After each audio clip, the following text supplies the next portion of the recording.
조금씩 확진자가 적어지면서 우리의 만남도 가까워지는 것 같습니다. 여러분 가정에서 예배 드릴 때가 이제 조만간 이제 교회 당으로 오게 될지도 모릅니다. 아주 소망을 가지시고 잘 예배에 참여해 주시기 바랍니다. 우리는 수많은 예배를 드리고 있습니다. 그 예배들이 온전한 예배였는가를 묻는다면 어떻게 대답할 수 있을까요? 예배는 하나님을 향한 여정과도 같습니다. 그러니까 우리 안으로부터 시작된 이 여행은 하나님을 온전히 뵐 때까지 계속되는 것입니다. 그러니까 한 번으로 끝나는 여행도 아닙니다. 또 반복적으로 이루어지는 여행도 아닙니다. 계속적으로 행해지는 그 여행, 마치 낯선 곳을 찾아가는 여행자처럼 그렇게 되는 여행입니다. 그러니까 지나간 곳을 다시금 돌아오는 여행도 아닙니다. 아직도 우리는 하나님을 향한 시간 여행을 하고 있는 것입니다.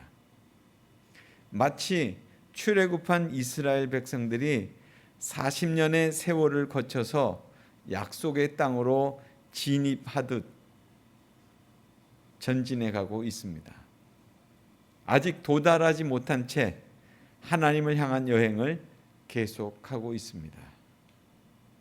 그래서 예배는 하나님을 향한 여행이다, 이렇게 말씀드릴 수 있습니다. 이제까지 오늘의 본문에 대한 우리의 관심은 아브라함이 말씀에 대해서 순종했다 하는 것이었습니다. 그의 나이가 75세에 출발한 여정이었고, 또 자신의 고향과 친척, 또 삶의 본거지를 떠나는 결단이었고, 자신의 운명을 개척하는 모험이었습니다. 그래서 자신의 모든 것들, 모든 소유와 식솔들, 그리고 조카 롯과 함께 가나안 땅으로 왔습니다. 그리고 마침내 가나안 땅에 도착했습니다. 그러니까 아브라함이 도착한 지점은 세겜 땅 상수리 나무 아래였습니다. 그러니까 그가 도착한 땅에는 가나안 사람들이 살고 있었습니다. 하나님이 아브라함에게 나타나셔서 이 땅을 내 자손에게 주리라 하셨습니다. 그러자 아브라함은 그곳에서 제단을 쌓았습니다. 하나님께 예배했다는 것입니다. 그리고 다시금 베델 동쪽 산으로 옮겨 제단을 쌓고 여호와의 이름을 불렀다고 했습니다. 그리고 10절에 보면 그 후에 그들은 남방으로 옮겨갔다고 했습니다. 가나안으로 출발한 삶은 순종의 시작이었습니다. 나이도 많고 자손도 없고 또 안전도 보장된 것이 아니었습니다. 오직 하나님의 말씀에 순종하는 믿음의 출발이었습니다. 그러니까 아브라함이 의지하는 것은 오직 하나님의 인도하심이었습니다. 불투명하고 갈 바를 알지 못하는 상황에서 보여지는 것은 아무것도 없는데 무엇이 그의 이정표가 되었을까요? 본문에는 가나안으로 가려고 길을 떠났는데 그곳에 대한 확신이 정말 있었는지가 궁금해지는 부분이 있습니다. 왜냐하면 확신이 없었기 때문에 그 땅에 기근이 들자 바로 떠났다는 말씀이 나오잖아요. 그러나 그의 삶의 특이한 점은 가는 곳마다 하나님께 예배했다는 것입니다. 한 본문에 2번씩이나 제단을 쌓았다는 표현이 나옵니다. 마치 연극의 막이 오르기 전에 연극이 어떻게 전개될지는 알 수 없습니다. 그런 것처럼 인생의 어둠의 그늘에서 조금의 빛도 없을 때 어떻게 할 수 있을까 하는 것입니다. 아브라함이 겪어야 했던 그런 환경, 사막 기후로 낮에는 무덥고 밤에는 추웠고, 그리고 잠자리조차 불편했고, 그리고 가장 두려운 것은 어디서 사나운 무리들이 나타나서 생명을 빼앗아갈지 모른다는 그런 불안감에 있었습니다. 이미 떠나온 그 길을 되돌아갈 수 없는 것이고, 또 앞으로 간들 상황이 어떻게 벌어질지 모르는 가운데 아브라함 일행은 오직 하나님의 말씀을 쫓아간 것입니다. 그들에게 있어서 제단을 쌓는다고 하는 것은 어떤 의미겠습니까? 여러분이라면 이 같은 상황에서 예배 외에는 다른 대안이 없네 이렇게 하면서 하나님께 매달리시겠습니까? 예배는 계시와 응답의 현장이라고 말씀드렸습니다. 하나님의 나타나심과 말씀하심, 그리고 그에 대한 깨달음과 역사하심을 경험하는 것이 바로 예배다 이렇게 말씀드렸죠. 아브라함에게 하나님이 나타나셔서 말씀해 주셨습니다. 모든 것들로부터 떠나서 하나님이 보여줄 땅, 그 땅으로 가라는 것이었습니다. 큰 민족을 이루고 아브라함의 이름을 널리 알려주겠다고 말씀하셨습니다. 그리고 복의 근원이 되어서 복을 유통하는 자가 될 거다 이렇게 말씀하셨습니다. 아브라함은 이 같은 말씀을 듣고 출발한 여행길이었습니다. 아브라함에게 모든 상황과 처지는 힘들고 어려웠지만 순종하면서 떠난 그런 여행이었습니다. 우리에게도 이 같은 계시의 말씀이 주어진다면 주저치 않고 길을 떠날 사람들이 많을 것입니다. 물론 안 떠날 사람들에게는 해당이 없겠지만 믿음으로 순종하는 그 사람들에게는 오늘의 말씀은 중요한 교훈을 줍니다. 그러나 약속의 말씀만 믿고 현실적으로 아직 체험되지 않는 그런 시간들은 때때로 자신의 삶을 회의에 빠지기도 합니다. 내가 그 말씀을 잘 듣고 떠난 것인가? 또 그 말씀에 대한 나의 준비가 더 필요했던 것은 아니었는가? 또 떠난 이후에 내 삶의 변화는 무엇이 있었는가 하는 것들이 아마 계속 고민되고 갈등이 되었을 것입니다. 계속되는 내면의 갈등 속에서 중심을 잡아줄 수 있는 것은 상황의 변화가 아니었습니다.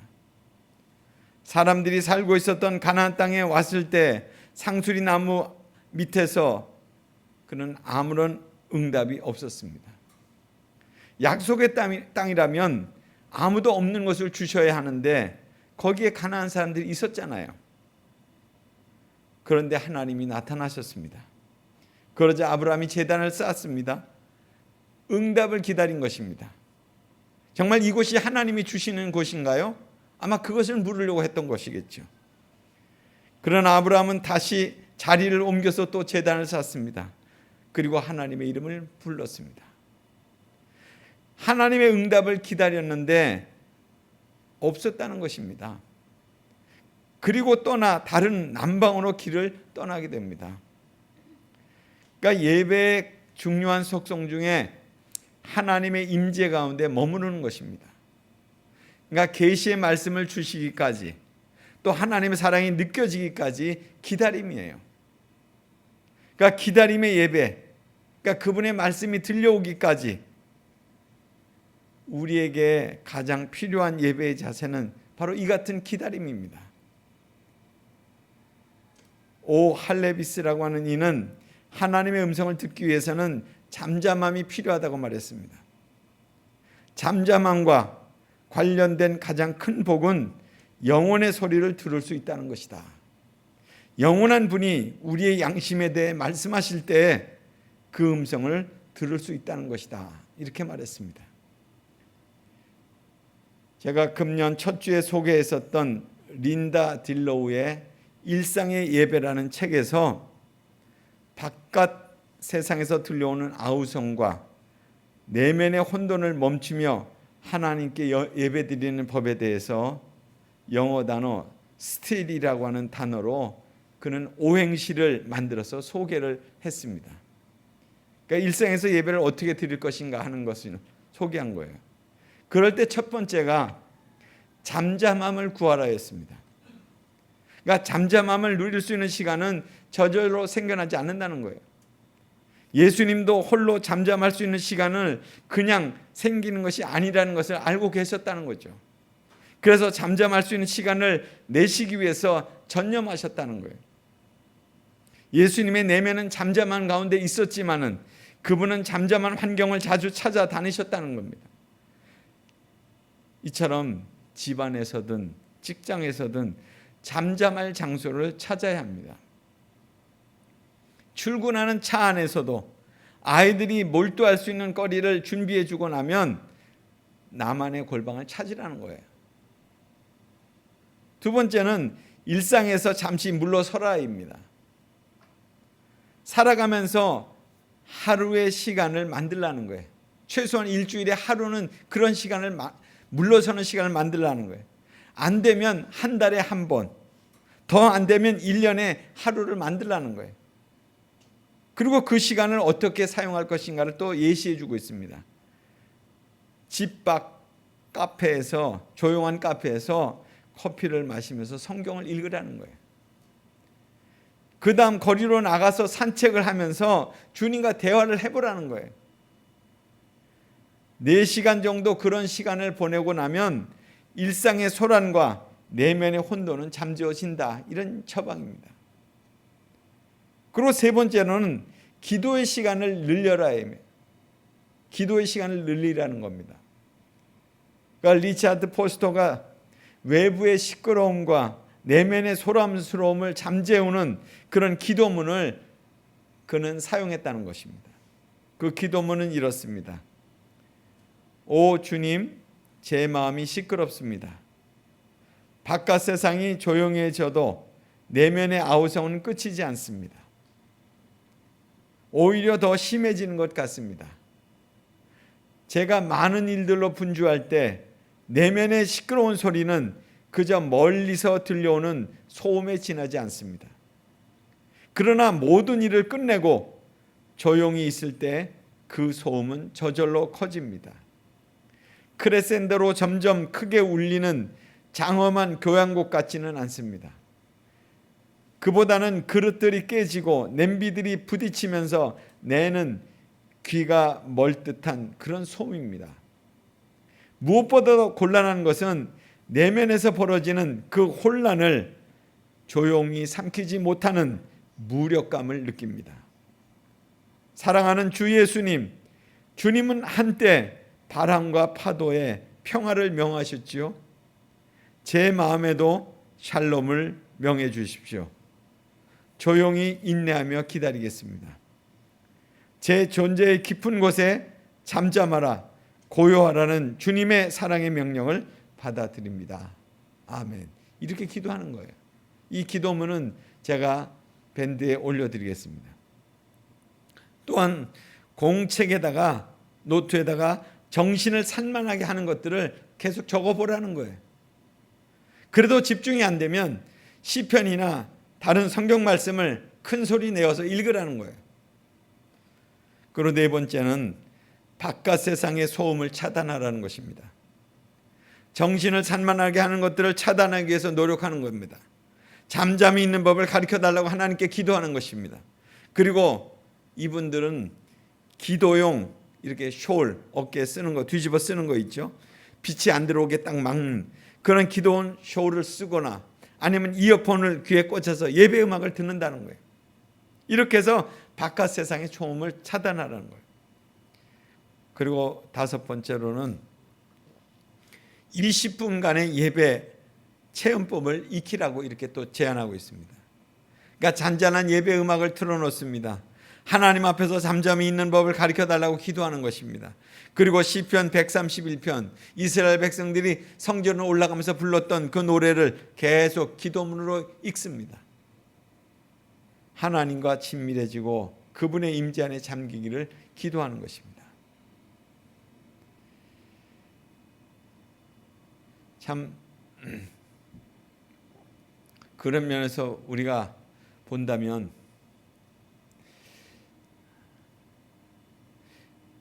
우리가 이런 예배를 좀 낯설게 여길지도 몰라요. 아마 어떤 사람들은 고개를 갸우뚱할지도 모릅니다. 왜 내가 이런 예배를 드려야 할지 그렇게 생각할지도 모르죠. 이처럼 우리의 예배는 아직도 대중지향적인 그런 집회를 기대하고 있어요. 예배는 그렇게 드려야 되는 거야 이렇게 생각하는지도 모릅니다. 우리가 단독자로 하나님을 만나는 것에 대해서 어색해하고 있는 거예요. 교회당에서 회중 모임이 예배라고 하는 생각에 고정되어 있다는 거죠. 종교개혁 이전에는 종교 지도자인 신부들을 통해서 만날 수 있는 분이라고, 그렇게 하나님을 만날 수 있는 분이라고 생각했습니다. 이미 예수님이 십자가를 통해서 이어놓으신 하나님과의 그 만남이 자유로워졌음을 깨닫지 못하고 있는 거죠. 말씀을 읽을 수도 없었고 또 말씀에 대한 해석도 그러할 수 없었습니다. 종교개혁 이전까지는. 그러나 지금은 그렇지 않죠. 누구든 준비된 영혼이라면 하나님을 만날 수 있잖아요. 우리는 기록된 말씀을 통해서 하나님 만날 수 있습니다. 말씀하심이 귀에 들려오게 된다면 하나님을 만나게 되는 거예요. 일상에서의 예배가 계속되려면 우선적으로 그러려면 하나님과 친밀하고 긴밀한 관계가 형성되어야 합니다. 아브라함과 하나님과의 관계가 그러했듯이 그는 말씀하신 하나님을 통해서 그가 길을 나서게 된 거 아니에요?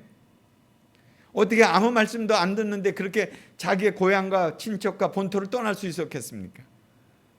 가나안 땅에 도착했을 때 하나님이 그 땅을 아브라함 후손들에게 주시겠다고 하셨을 때 아브라함은 후손을 축복하신 하나님께 감사의 제단을 쌓았잖아요. 그리고 다시금 장소를 옮겨서 또 제단을 쌓았어요. 아마 추측컨대 그는 유목민이었으니까 그냥 여기저기 계속 다닐 수밖에 없었던 것 같아요. 이처럼 아브라함의 예배는 반복적이었지만 계속해서 하나님의 인도하심을 받고 그렇게 가고자 했어요. 그래서 가는 곳마다 제단을 쌓은 것입니다. 사람들은 한 번의 예배로 인생을 바꿀 수 있다고 생각합니다. 그것은 오만입니다. 우리의 예배는 한 번으로 완성되어지는 것이 아닙니다. 아브라함처럼 멈추지 않는 예배의 삶을 살아야 하는 것입니다. 위기를 만났을 때가 아니더라도 계속적인 예배자로서의 삶을 살아야 하는 것입니다. 우리의 삶이 아직 완성되지 않았기 때문에 그렇습니다. 독일에서 목회하던 한인 목회자의 한 경험담입니다. 한국 교회는 예배가 생활화되어 있지만 독일 교회는 생활이 예배화되었다고 하는 것, 그런 얘기를 하더라고요. 그러니까 독일 사람들이 살아가는 모습을 눈여겨보면서 그들의 삶 속에 신앙이 녹아져 있다는 것을 느낄 때가 많았다는 거예요. 그러면서 자신이 목회하던 그 교우에게서 들은 얘기를 소개하고 있었습니다. 어느 해인가 기상이변으로 채소가 귀할 때였습니다. 마트의 채소 코너에서 독일 할머니가 무를 사는데 한참 동안 살피더니 유난히 작은 것 하나를 고르더랍니다. 사실 그 코너는 크기에 상관없이 같은 가격에 팔고 있는데 말이죠. 큰 물을 놔두고 작은 물을 택하는 할머니가 잘못된 선택을 하는 것 같아서 뒤에서 바라보던 교우가 말을 걸었다는 거예요. 그런데 할머니의 대답은 뜻밖이었습니다. 일러주어서 고맙습니다. 하지만 나는 혼자 살고 있기 때문에 큰 무가 필요하지 않답니다. 어려울 때일수록 같이 나누어 먹어야죠. 할머니의 이야기를 듣고 무척 부끄러웠다고 했습니다. 또 이야기를 듣는 그 목회자도 부끄러웠다는 거예요. 우리는 언제 믿음과 삶의 사이에 틈을 좁힐 수 있을까? 사랑으로 그 틈을 어떻게 좁힐 수 있을까 하는 거예요. 우리의 예배는 아직 진행형입니다. 교회당에서 멋지게 또 웅장하게 뜨겁게 드려지는 예배는 많지만 일상에서 진지하게 의미 있게 소박하게 드려지는 예배는 아직 드물기 때문에 그렇습니다. 그러니까 예배 횟수가 많음이 아니라 예배의 생활화가 시작된다면 우리는 비로소 일상에서의 예배가 드려지기 시작하는 것입니다. 우리가 이 한 해를 그런 출발점으로 또 그런 시도들을 끊임없이 하고자 하는 것입니다. 우리 모두에게 정말 그런 은혜가 날마다 임하게 되어져서 온전히 주님께만 영광 돌리는 예배자로 다시금 서게 되기를 간절히 소원합니다. 기도하겠습니다.